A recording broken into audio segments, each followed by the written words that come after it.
All right, so as we know right now, the Montreal Canadiens are pretty strapped and they're looking to sign Kirby Dach.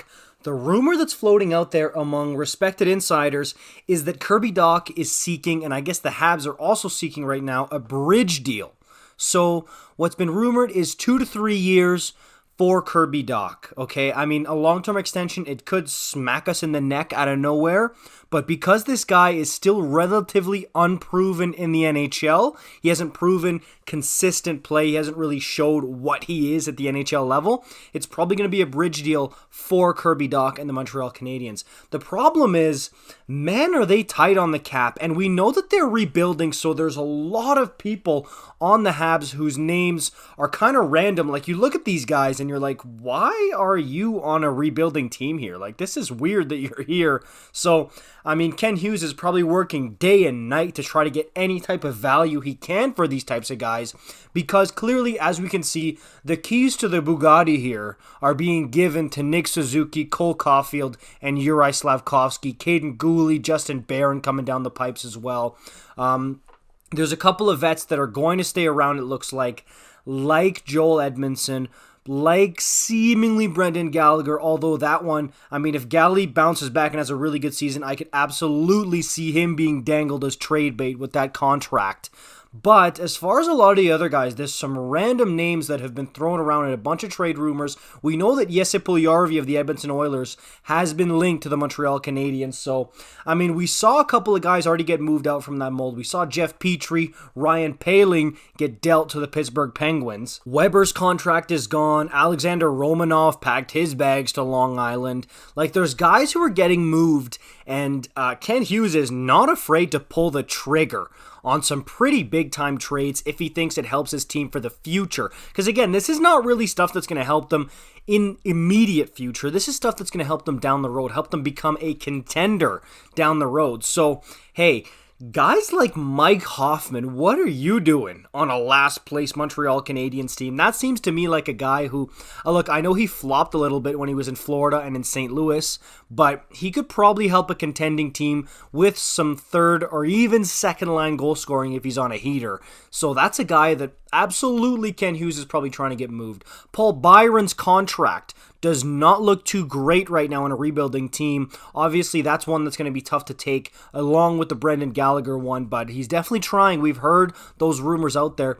Christian Dvorak, the quote-unquote Kotkaniemi / Dano, whoever you want to pick, replacement.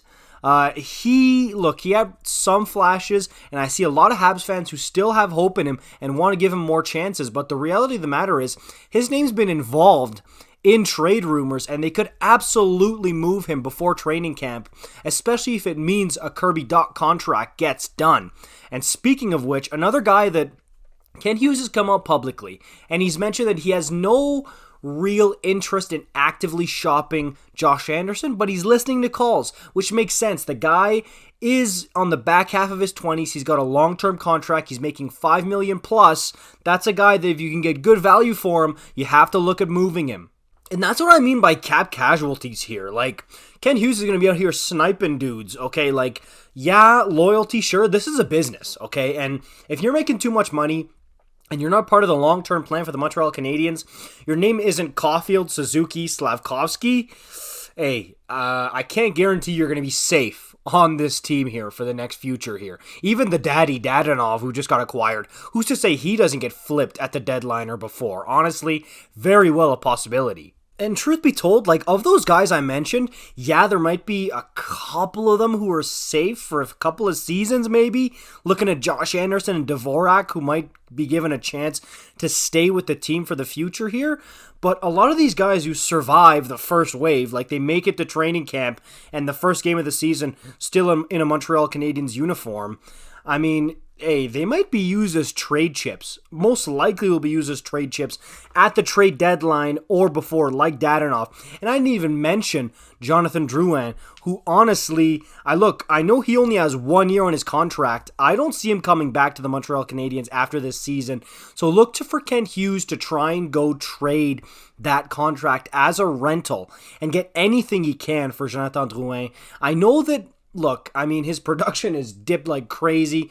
Habs fans have kind of soured on him. I know there's a good group of fans who see that he's still a great person, but as far as on the ice, it is a business. You have to move on when you get the chance to, and if they can get anything for this last year of Jonathan Drouin's contract, they absolutely have to do it. It's honestly imperative for them to try to do that, and I mean, that's a lot of names I just listed. There's guys I'm not even, I'm forgetting to mention, like Yoel Armia, for example. Like, there's a ton of veterans on this team who could net Kent Hughes some assets. And I know you need some vets on your team to help mentor the younger kids, but hey, at some point, these trade chips, you gotta convert them. That's how you become a contender. You trade guys like Matt Duchene with the Colorado Avalanche. You know what I mean? Like, this is what you do if you want to contend. So, hey, that's what I think on this one. Let me know what you guys think. Who's getting moved, and what is the value of the guys I just mentioned? What would you perceive their value as? Let me know in the comments down below. I'll talk to you guys in the next one. Peace out.